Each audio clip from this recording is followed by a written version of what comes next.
Exactly 1 minute past the hour of 1 p.m. this Sunday, 20th day of March 2022. Welcome to the weekly news roundup with me, Wadulo Mark Arnold, the bulletin that sums up those headline stories that made news within the week.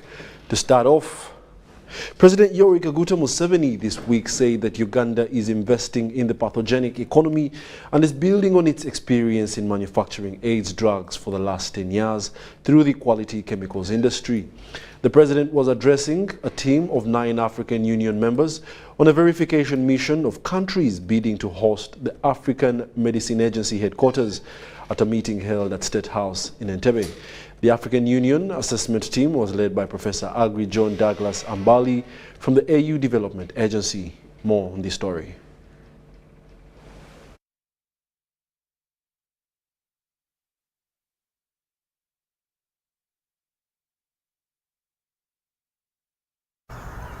The pathogenic economy. We are moving.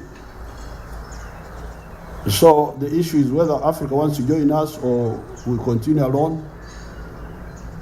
But we are moving. We started some years ago because of the AIDS. We built an industry here called quality chemicals. And why don't we ourselves do something about it?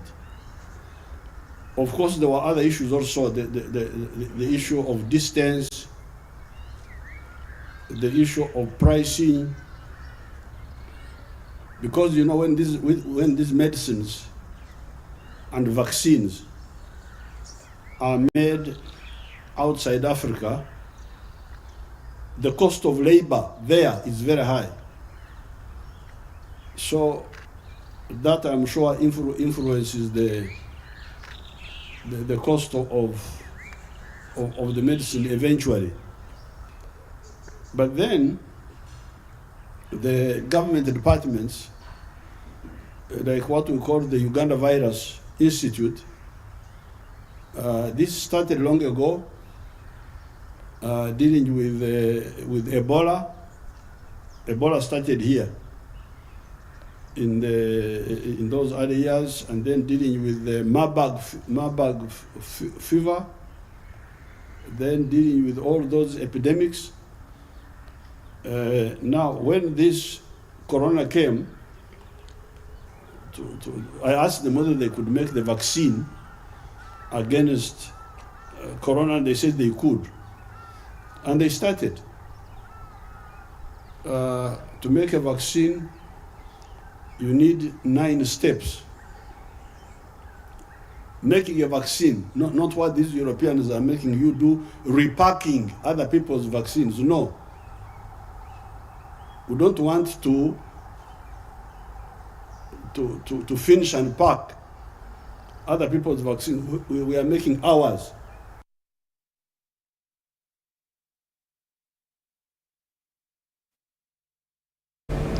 Serere district this week held a belated International Women's Day celebration. The celebrations, coordinated by the State Minister for Fisheries, Helen Adoa, had a number of activities, including exhibition of women business enterprises. The Prime Minister, Robina Nabanja, presided over this function and congratulated the women for raising up to the occasion to participate in national development.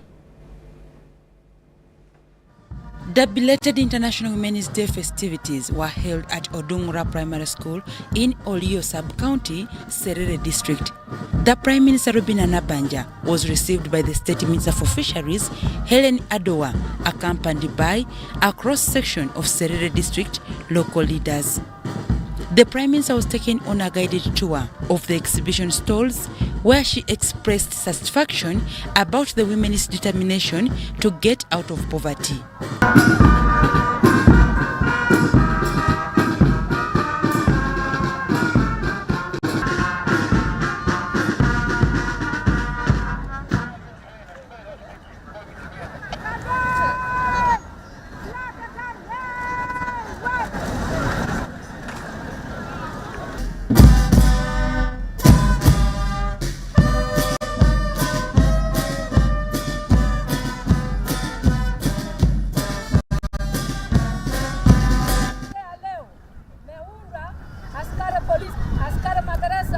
watoto ya shule, shughuli mbalimbali.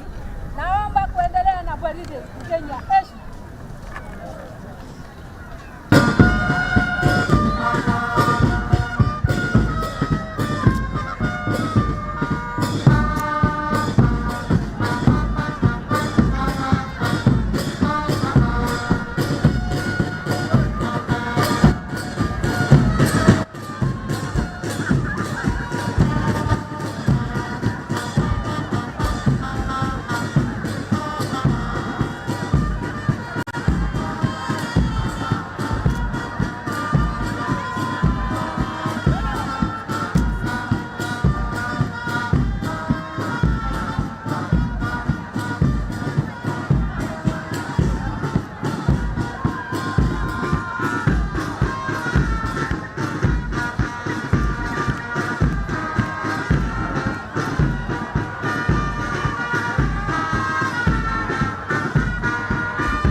The Serere District Local Government petitioned the President to stay the policy directive which gives monopoly to UPDF's engineering brigade to construct infrastructure funded by government such as schools and health centers.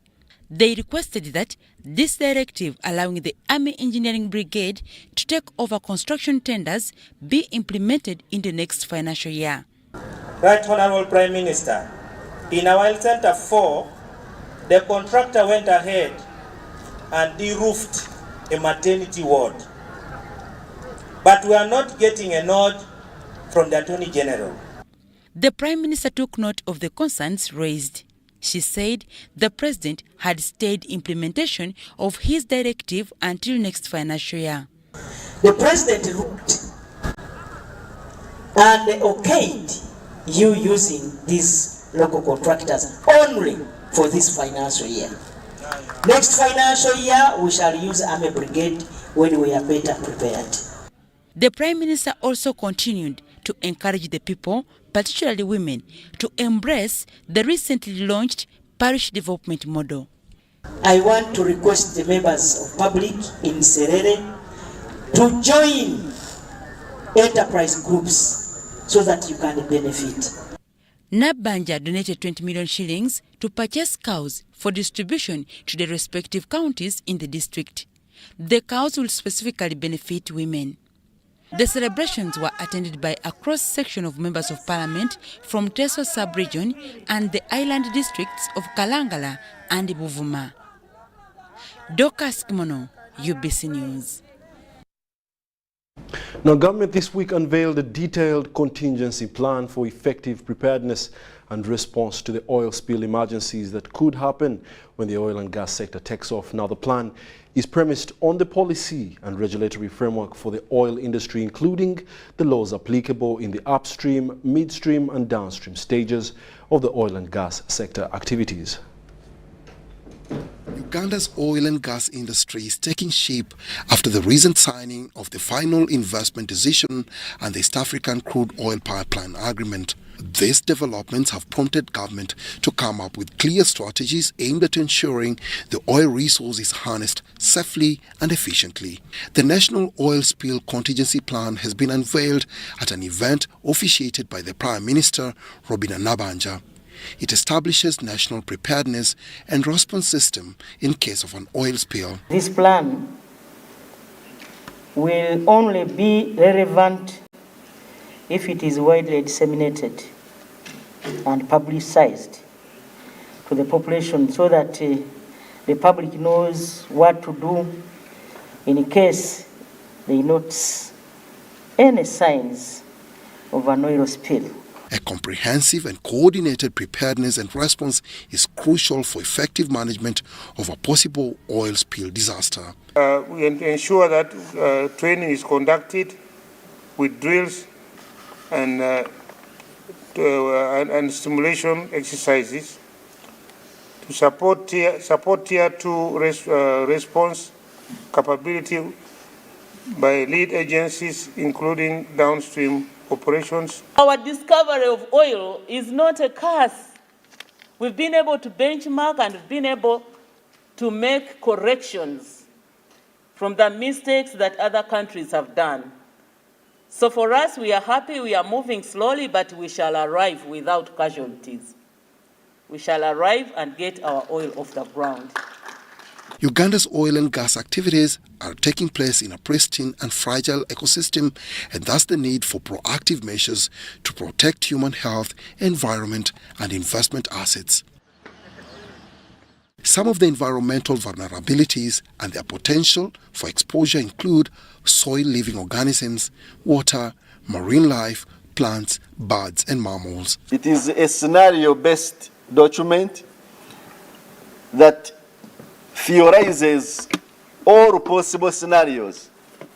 The worst-case scenario, if it happens, how do we respond?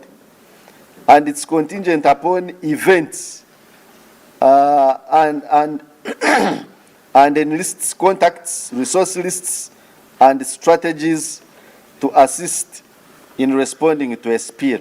Experience around the world is that many countries put plans like this in place long after they have produced oil, but also, unfortunately, after incidents that are not desirable have occurred. So it's important to recognize that it's been foresight by this government to have put this in place. Thousands of minor and major oil spills related to well discharges and tankers operations are reported each year, with a total quantity of oil released annually into the world's water bodies exceeding 1 million metric tons. The release of liquid petroleum hydrocarbon into the environment can have massive consequences, and therefore the launch of this plan by government can come in handy in curbing any future occurrences. Dennis Ikoa for UBC News in Kampala. Now, government this week also explained the rising prices of commodities in the country, citing it as both a national and international encounter. The Prime Minister, Robin Anabanja, blames it on the international shortage of and competition for importation of raw materials. She was speaking during Juma prayers at Chibuli Mosque, where she also delivered a vehicle donated to the Supreme Mufti Sheikh Mohammed Galabuzi.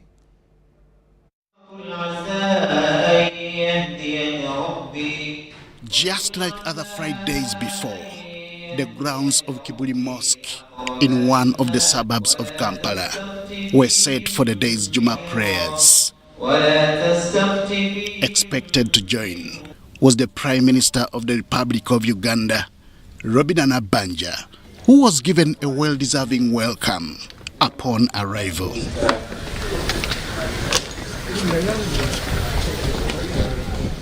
Kituwadde ekitiibwa n'essanyu oboolyawo n'okusaabula ebyo n'ebadde byogerwa nti abantu b'ekibuli tebakwatagana na gavumenti.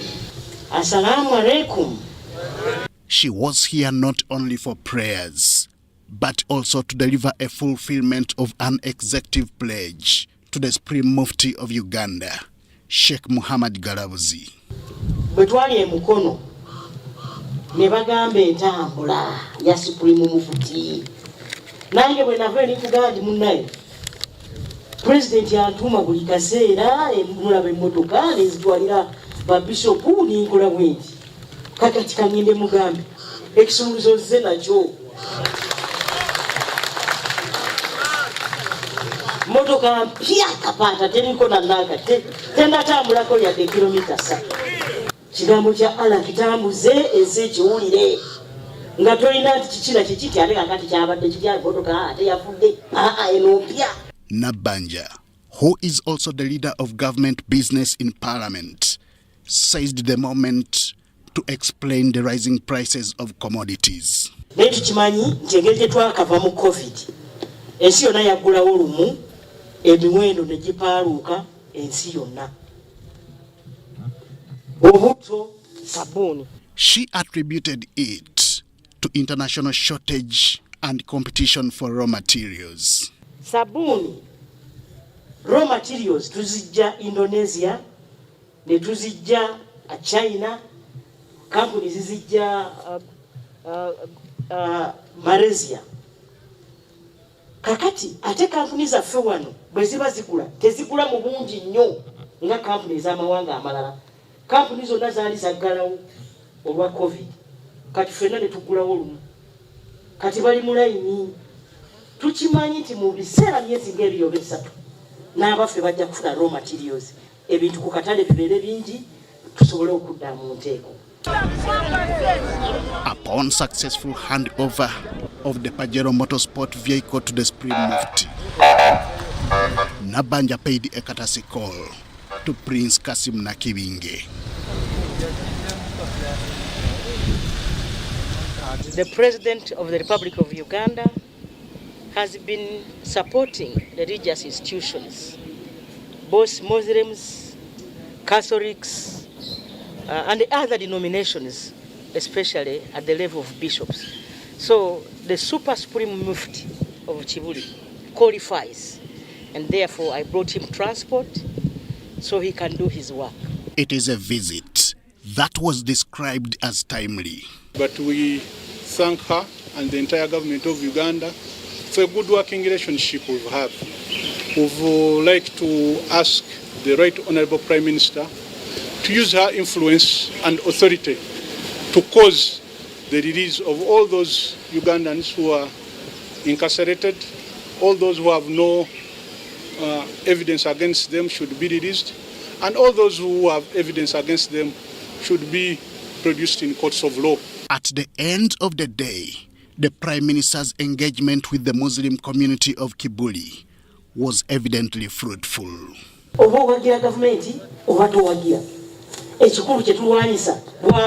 Henry Okrut, UBC. National Unity Platform officially this week say that they are not willing to replace Mityana Municipality MP Francis Zakei as Commissioner at Parliament. NUP Secretary General Louis Rubongoya told a media briefing at the party head offices in Karamoja, Kampala, that Zakei's removal was illegal and is a political fight. National Unity Platform officials blame Parliament for the removal of Mityana Municipality MP Francis Zakei from the post of a commissioner. Zakei was voted out last week on grounds of using abusive language on the Deputy Speaker of Parliament. The National Unity Platform Secretary General Louis Rubongoya says Zakei's removal was illegal and described it as a political fight. Even a person who has not gone to law school can see that the Deputy Speaker was, as the Honorable General was explaining the other day, how can you be a complainant, then you are a judge, you are the prosecutor, you are the executioner? I mean, how? So anyone can see that this was just a case of political witch hunt. He told journalists that NUP will not replace Mityana Municipality MP as a commissioner at Parliament since they have challenged the move. Challenging the purported removal of Honorable Zakei. We are challenging it using all avenues available, legal avenues, etc., etc. About the other processes that the party may engage in, I'll say that we are going to sit and discuss that. Meanwhile, NUP has urged the government to intervene on the escalating commodity prices by cutting down taxes. Fuel prices went high, and the excuse was fuel trucks were held up at the border. But for a long time now, the trucks were released. Fuel prices have not gone down. In fact, in some cases, they have gone higher. We believe that the cartels who run the fuel industry are making sure of this. And that's why we are saying, government, can we see focus on this issue? It is not a secret that whenever we have escalating commodity prices, it is the women and girls that are largely affected by these prices in all aspects, because the prices affect them right from the homestead. Philip Aguta, UBC News in Kampala.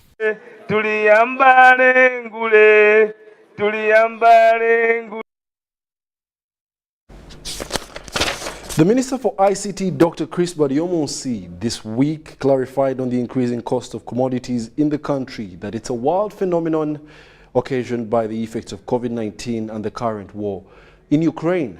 He says that COVID-19 and the war in Ukraine has disrupted the smooth supply of raw materials and other essential factors of production. These are the details. government has defended itself against increasing costs of commodities in the country, saying it is a factor beyond Uganda. Addressing the media at Uganda Media Center in Kampala, the Minister for ICT, Dr. Chris Baryomusi, says the high prices are a global phenomenon caused by the aftermath of COVID-19. So in other words, the containment measures that we applied to handle COVID-19 caused those disruptions in supply. Global, it's a global phenomenon. And I see some of you arguing, saying the government of Uganda maybe has made mistakes, that's why prices are increasing. I challenge you to read so that you establish price indices for other countries. When we say prices of these commodities have increased in Uganda, how is it in Kenya? How is it in Rwanda? How is it in Tanzania? How is it in Europe and America? He further explains that the war in Ukraine also has disrupted the smooth supply of raw materials and other essential factors in production. There has been a disruption in the supply of oil. You know, of course, Russia is one of the biggest producers of oil and gas and petroleum products, but also the supply of cereals such as wheat, corn, and sunflower oil, as well as essential metals like aluminum and nickel. You know, for instance, that Ukraine is one of the biggest producers of the essential cereals. And now with the war which is going on there, now the supply is disrupted. And when you talk of cooking oil and other items, some of these raw materials come from those ends. So those global factors are what largely explain what you see as increasing prices. He, however, appealed to the public to be cautious of the spending as government works way forward. Saying it's because of taxes, but I want to challenge you. The financial year is almost coming to an end. Have you had the Parliament sitting to increase taxes on any of the items? No. The taxes have been largely stable.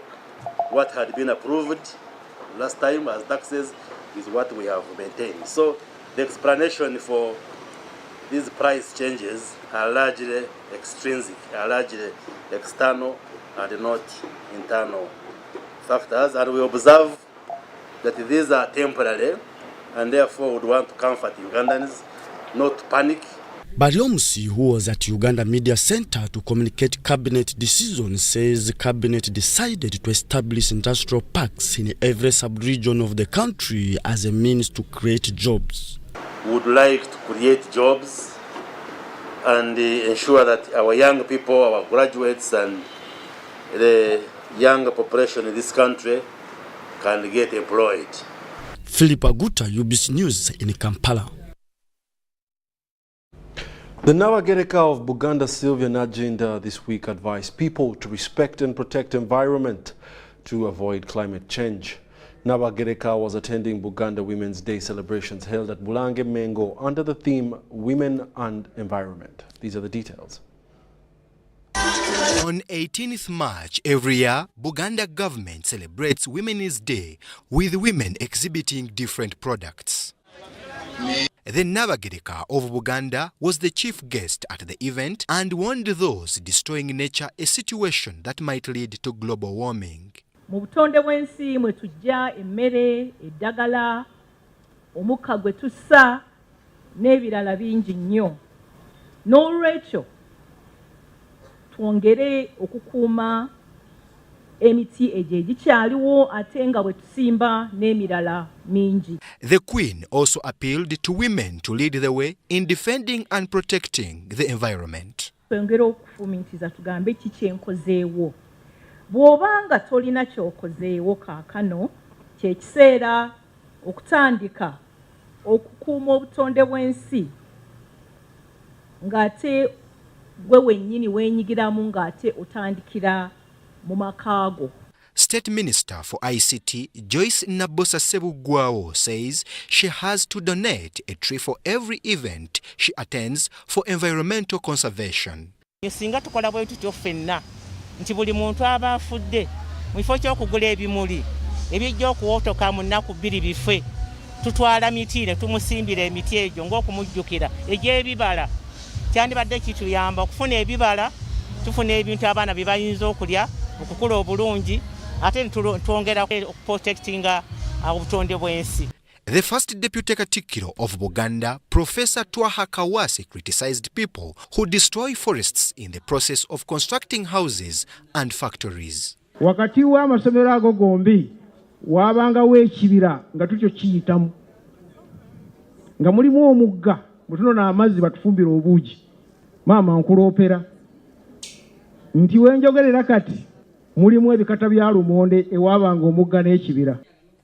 The Minister of Health in Buganda Kingdom, Dr. Prosperous Nankindu Kavuma, appreciated women for their effort aimed at kicking poverty out of their families.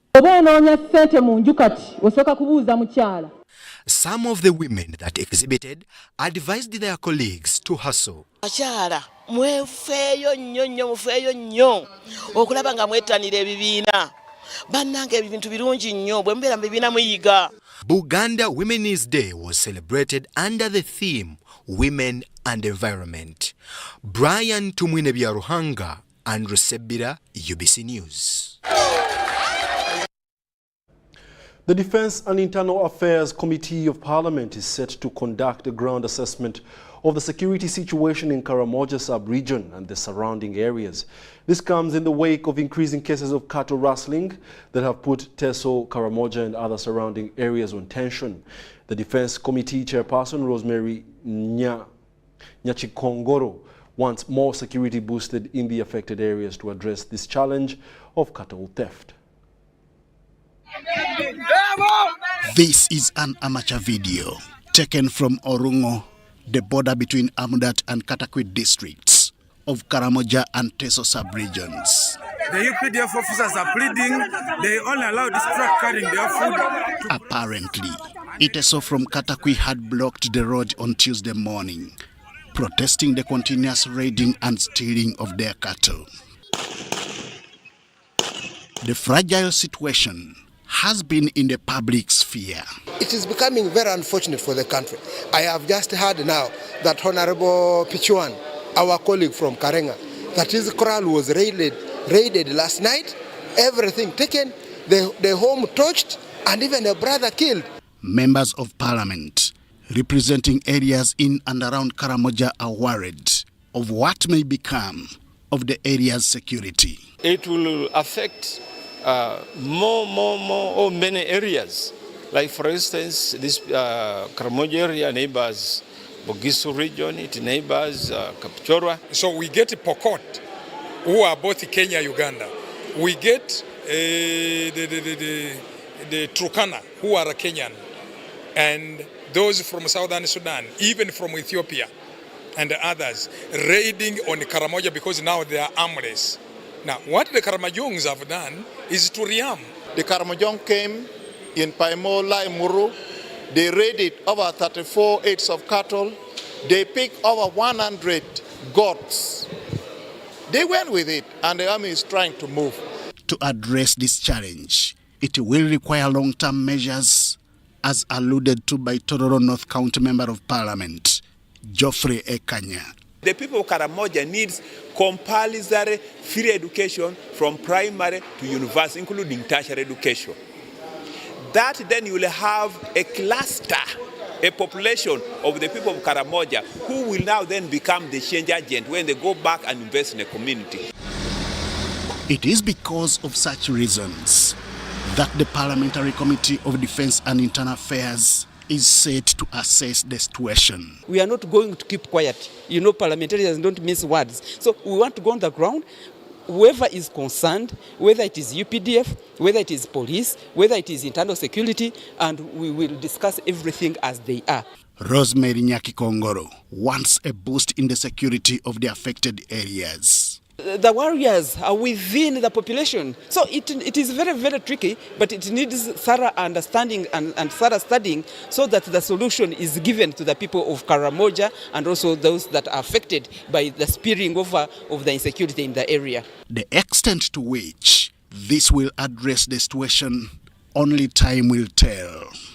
Henry Okrut, UBC. Let's take a short commercial break and be back with more news this afternoon.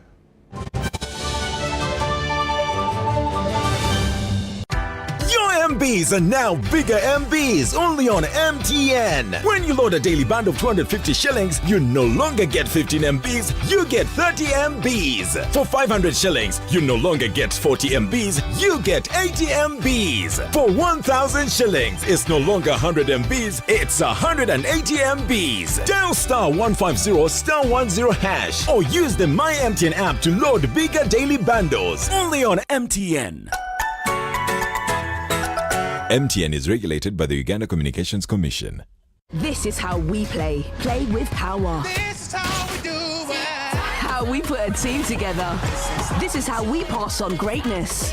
Because with this team to inspire us, there's nothing we can't do. Go for goals and win. Buy a Pepsi glass bottle or Pepsi Max 330 ml. Check another crown and win soda, TVs, caps, t-shirts and cash. Redeem prizes at any Pepsi depot or truck countrywide. Terms and conditions apply. Pepsi, for the love of it. There have always been hard times, but these days are harder than most. Everyone is hurting. Everyone needs help. But some among us are asking the question, what if we didn't have to go through life's hardest moments alone? What if we were in it together? And just by asking that question, he changed my son's life. He created an online crowdfunding platform for Ugandans to help raise money for each other. Thank you, Nixon, for helping me. This is a story of a regular Ugandan just like you, who harnessed the power of technology to provide a solution for us. How about you tell us your story? UG needs more of you. To share your story, visit airtel.co.ug/UG needs more of you or call or SMS 162. Airtel, the smartphone network.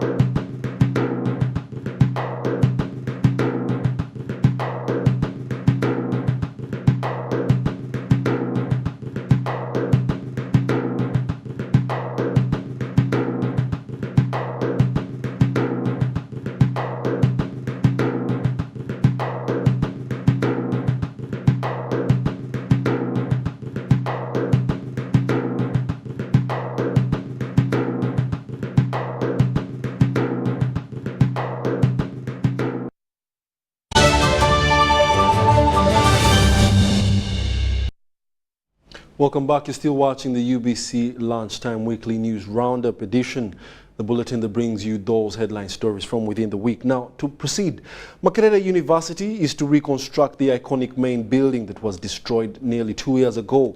The Vice Chancellor Makerere University, Professor Barnabas Nawangwe, told this to the media this week that the destroyed structure will be pulled down and the new one will be constructed. Makerere University is soon to embark on the reconstruction of the iconic main building that was gutted by fire in September 2020. The Vice Chancellor, Makerere University, Professor Barnabas Nawangwe, says the destroyed structure is to be pulled down and the new one be constructed altogether.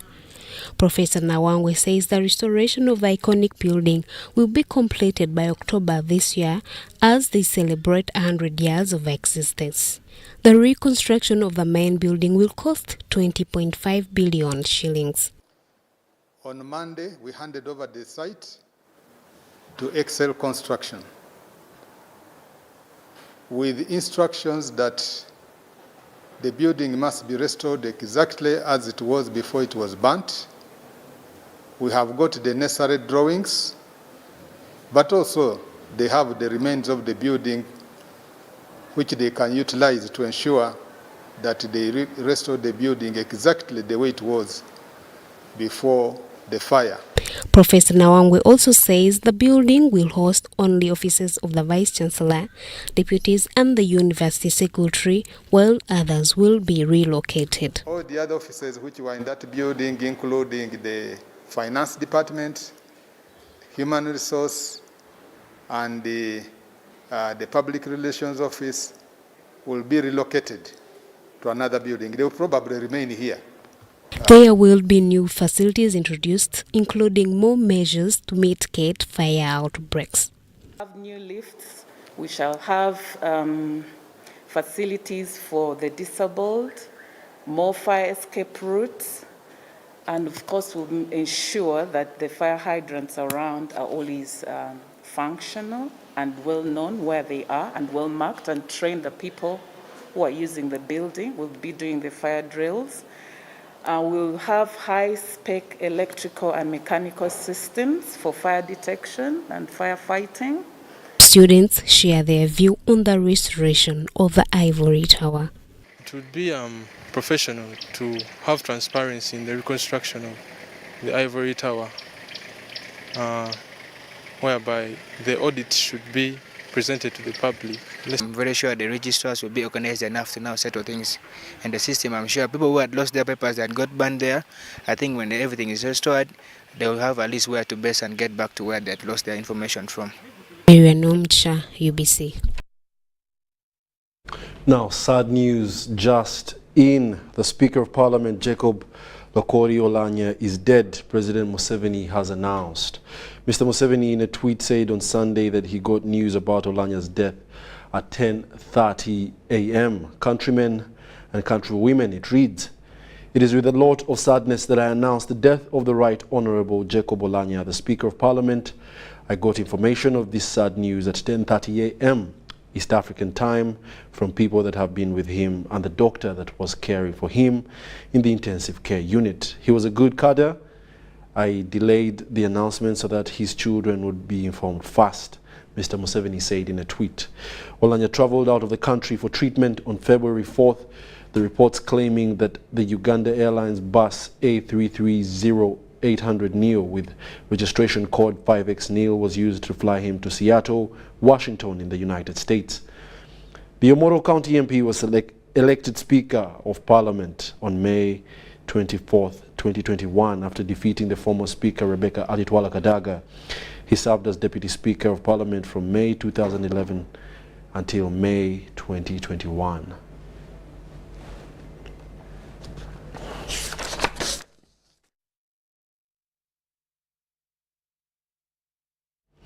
Very shocking news, and may his soul rest in eternal peace.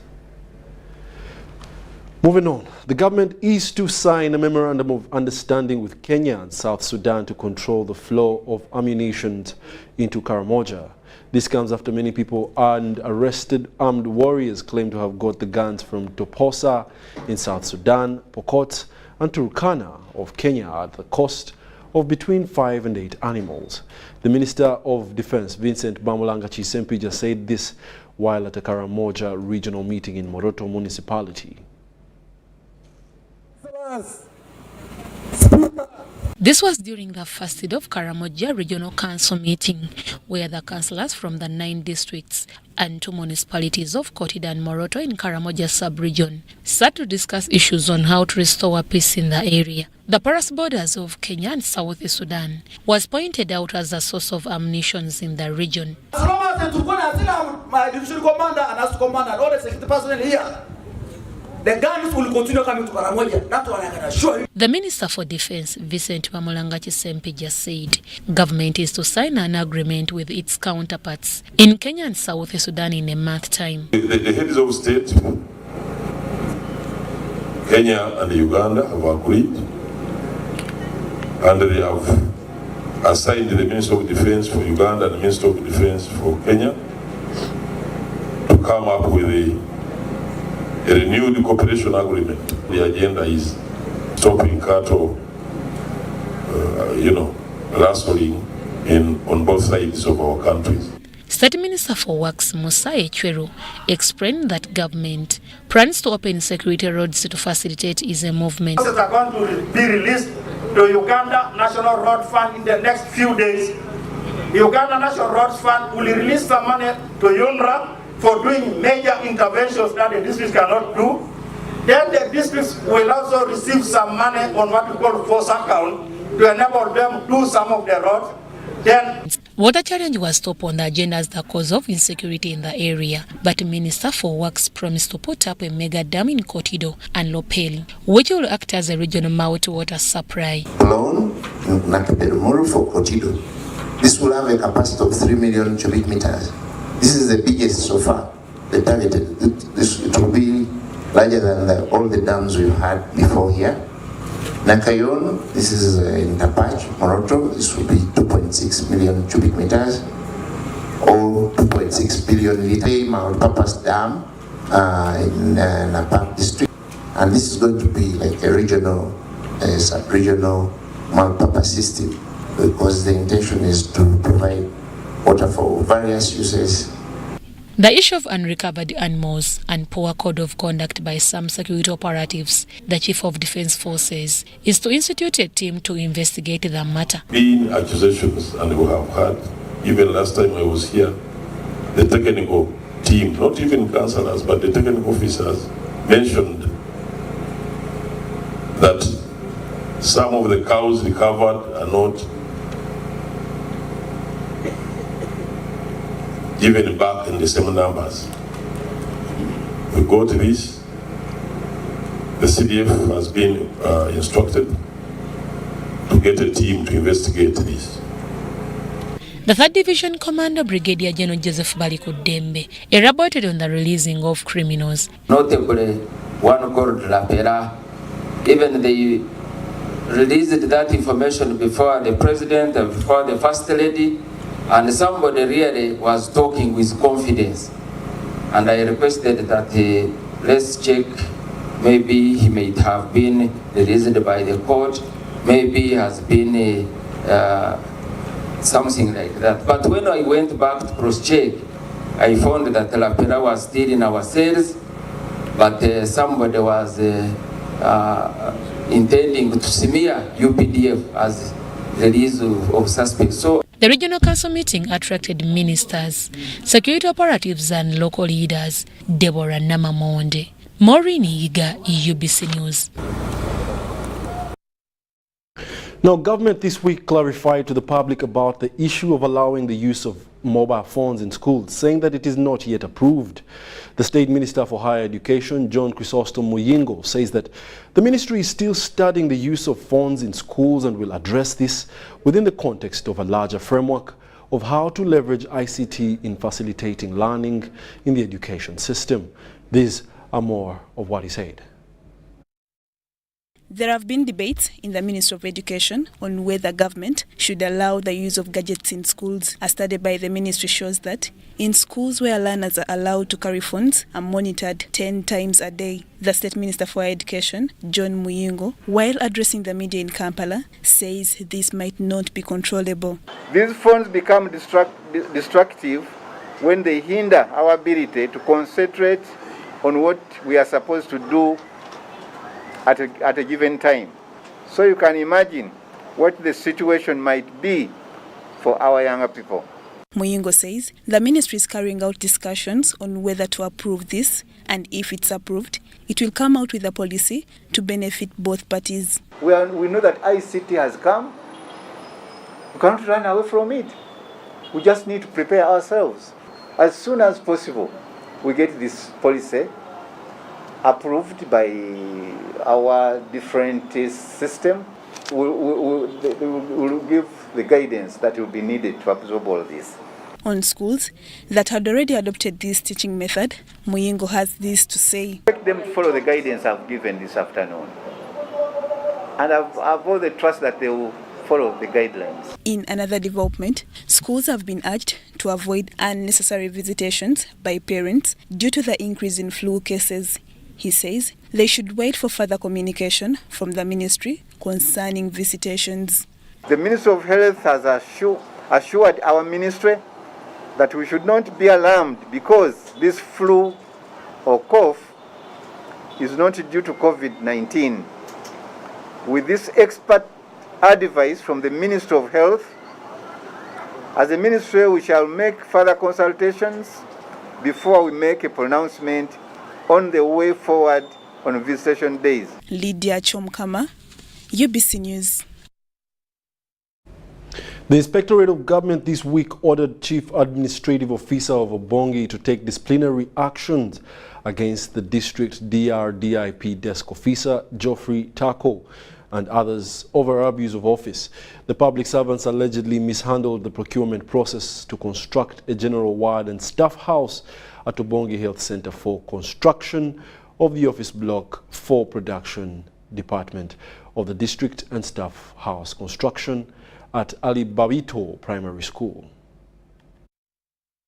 Members of Development Response to Displacement Impact Project in Obongi District have decried corruption in the district as they claim to be duped by officers during financing of projects. The chairperson of Achimaru Central Group, Rukia Drajiru, whose group was chosen to make local cooking stove, alleges that the district officials instructed her to withdraw 47 million shillings out of 52 million shillings to deposit it on the account of an implementing partner called Epicenter.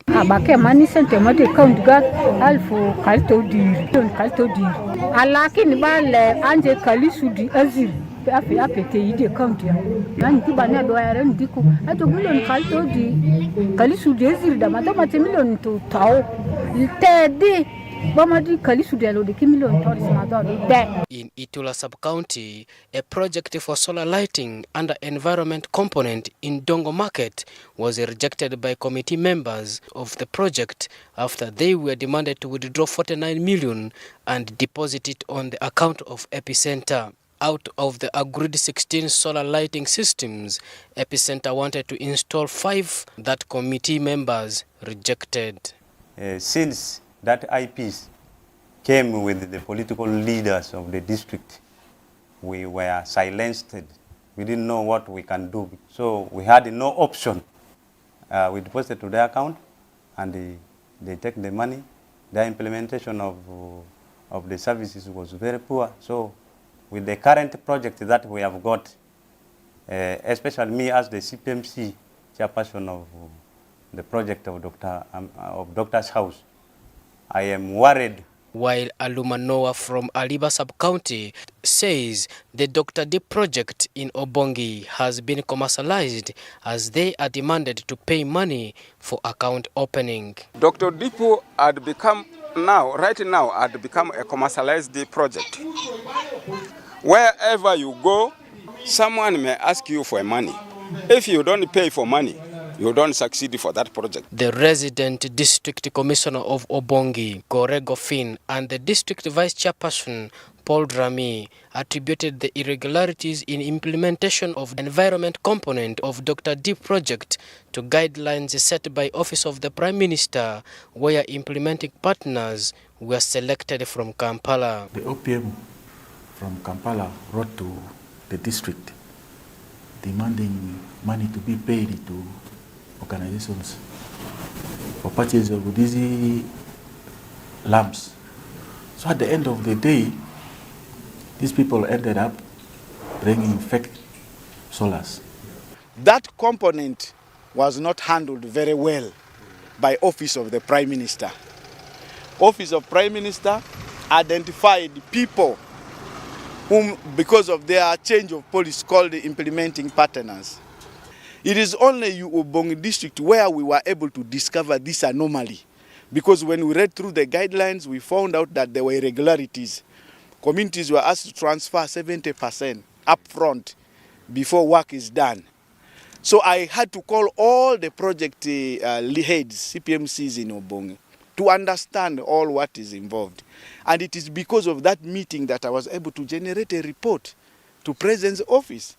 And it is that report which was discussed, and the Prime Minister's office has stopped that process. And the OPM directed all the IPs in the 15 districts to stop work because they were doing substandard work. The RDC also alluded to the fact that Projects under infrastructure that includes construction of production office block and staff house at Obongi Health Center 4 and Aliba Bito Primary School have been cancelled on a recommendation of IGG. The national mobilizer of FDC, also a former Obongi County legislator, Kapsi Hassan Fungaro, said opposition in Obongi will continue to play its role in identifying corruption in the district. The Obongi of today is not the Obongi people wanted. No, it is not what we prepared for. The Obongi of today is Obongi of corruption. We did not prepare for any Obongi of corruption like this. Projects are set. There is no value for money. Even everybody can see this. Joseph Odama, UBC News, in Obongi. Furthermore, furniture dealers and carpenters who have been operating along Nsambia Gaba Road were this week relocated to Chigo along Entebbe Road after an eviction advised by the Ugandan National Roads Authority. The shifting is meant to give room to the construction and extension workers of Kampala-Jinja Express Highway, a boost to develop the country. These are the details.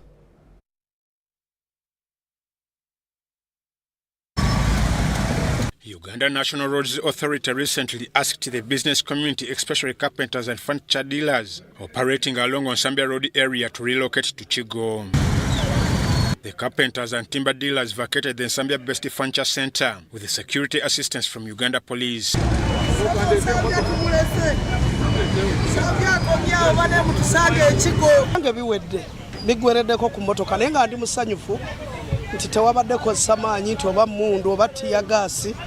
Ndi musanyufu nga nze mbyetikidde. Funyeewo okutaataganyizibwa kubanga tewabaddeewo kulwana, tewabaddeewo obuvuyo, naye nga tusuubira we tunaba tugenze eri bakasitoma abatwagala bajja tusangayo. Ebizimbe byaffe babizimba bulungi.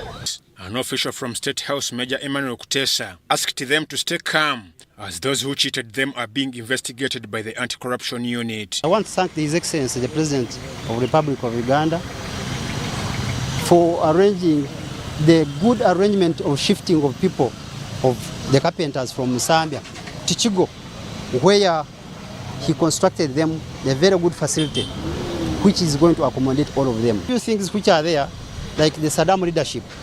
Saddam leadership is under investigation of anti-corruption. I promise you, anti-corruption is following the case of the carpenters of Nsambia, and they are going to prosecute the Saddam if they find Saddam is guilty. Security was beefed up in the area to thwart any possible resistance and the other form of naughtiness at the site.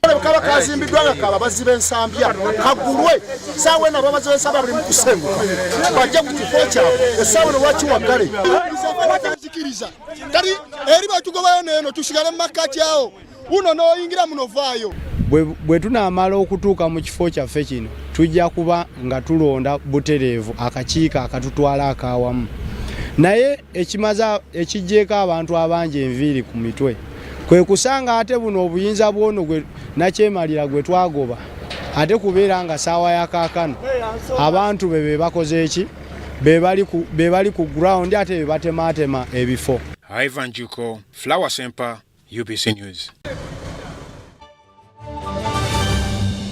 Get connected today with the My Airtel 4G smartphone and enjoy free data for 1 whole year worth 86,500 Uganda shillings. That's free 2 GB for the first month and free 1 GB for the next 11 months at only 250,000 Uganda shillings with free data for 1 whole year worth 86,500 shillings, making the effective price of the 4G phone 163,500 shillings only. Airtel, the smartphone network.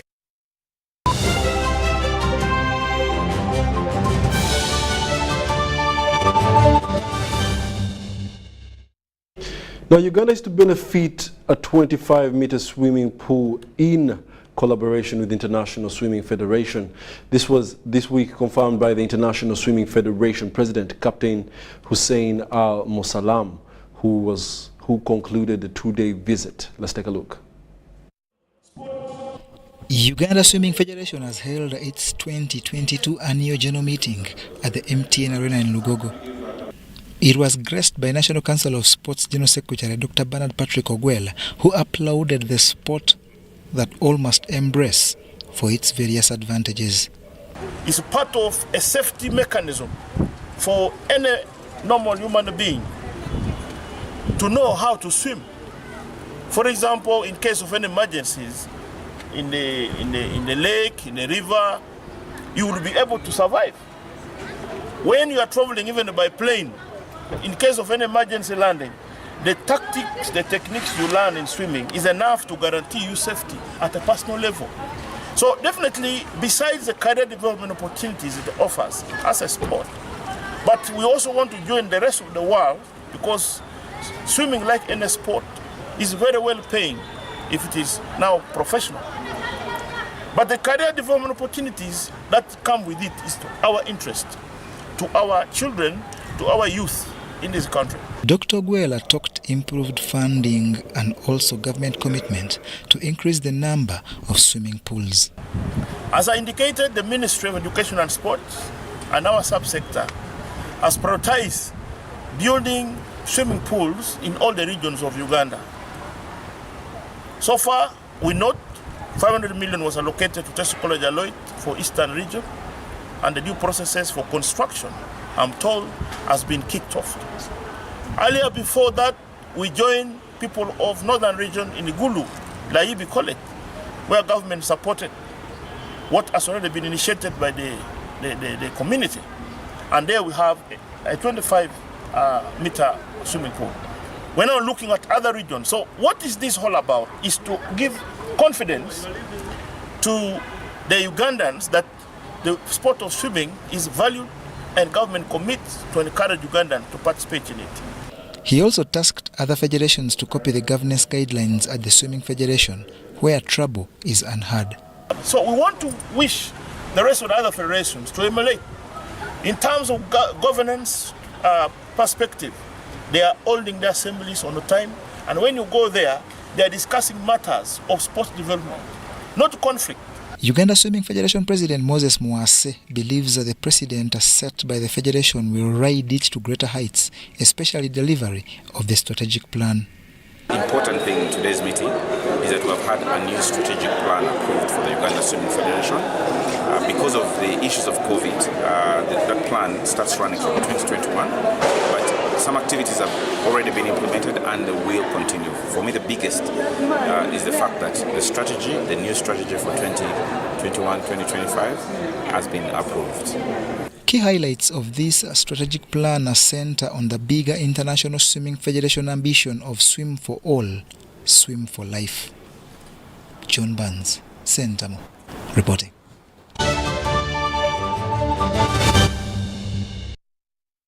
Thank you for joining us for this week's episode or this week's bulletin of the Roundup edition. My name is Wadulo Mark Arnold, and it's pretty sad what has happened. The country has lost a very, very, very momentous and significant person. May the family be strengthened and continue to pray for them. In Jesus' name, let's say good afternoon.